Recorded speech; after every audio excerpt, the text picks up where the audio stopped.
Kardata'dan herkese saygılar, sevgiler.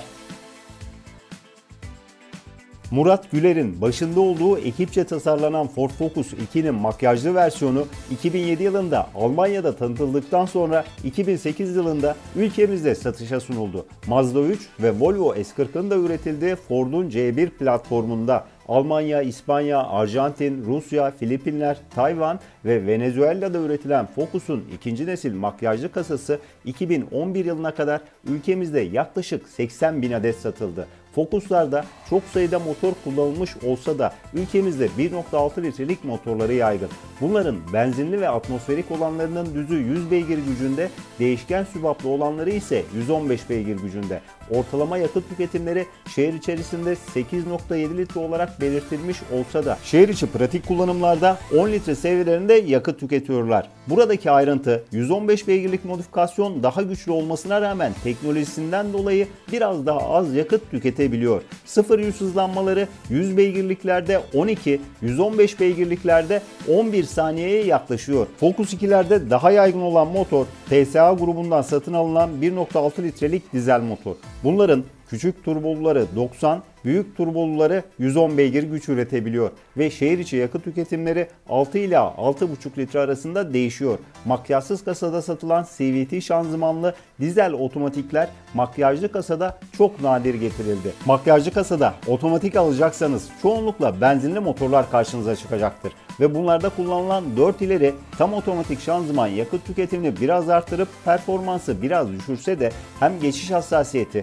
hem de sağlamlık yönünden oldukça başarılı. Focus 2'nin makyajsız kasası 2004 yılında Euro NCAP'in yaptığı testlerde önden çarpışma testinde 16 üzerinden 16, yetişkin yolcu güvenliğinde 5 üzerinden 5, çocuk yolcu güvenliğinde 5 üzerinden 4, yaya güvenliğinde 4 üzerinden 2 puan alarak o yıl rakiplerini oldukça geride bıraktı ve sınıfında o güne kadarki en iyi Euro NCAP puanını aldı. Pratik kullanımda güçlü şase yapısı ile birlikte sert süspansiyonu ile sınıf standartlarının üzerinde bir yol tutuş ve oldukça başarılı bir frenleme sağlıyor. 467 litrelik bagaj hacimlerinin sınıf standartlarında olduğunu söyleyebiliriz. Fakat Fluence ve Jetta gibi rakiplerinin gerisinde. Arka dizbaş mesafeleri, iç alan genişliği ise genel olarak sınıf standartlarında. Collection, Comfort, Style, Trend, Trendtex, Titanium genel donanım paketleri ve birçok markada olduğu gibi ikinci elde daha dolu olan versiyonlar daha fazla tercih ediliyor. Arka camları manuel olan Ford Focus 2'ler var olsa da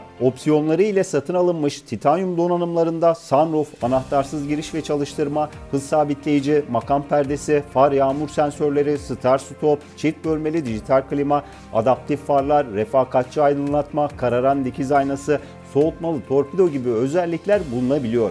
Süspansiyonları sert olmasına rağmen Ford Focus yolcusuna konfor da sunabiliyor. Yedek parça fiyatları çok hesaplı olmasa da temini kolay ve bayi servis ağı yaygın olan Ford Focus 2'ler ikinci elde yoğun ilgi görüp çok fazla değer kaybetmiyorlar. Yol tutuş, frenleme ve güvenliğin yanında yalıtım, işçilik ve malzeme kalitesi olarak da sınıf standartlarının üzerinde. Yaşa, kullanıma, bakıma, kondisyona bağlı olarak iç kozmetik yıpranmaları, göğüsteki saklama alanının kapağının kırılması, genel kozmetik kusurları iken turbo hortumlarının yırtılması, özellikle dizel motorlarında enjektör diplerindeki yakıt kaçağı ve direksiyon kutusu problemleri Ford Focus 2'lerde daha yaygın görülüyor. Sonraki videoda görüşmek üzere. Hoşça kalın.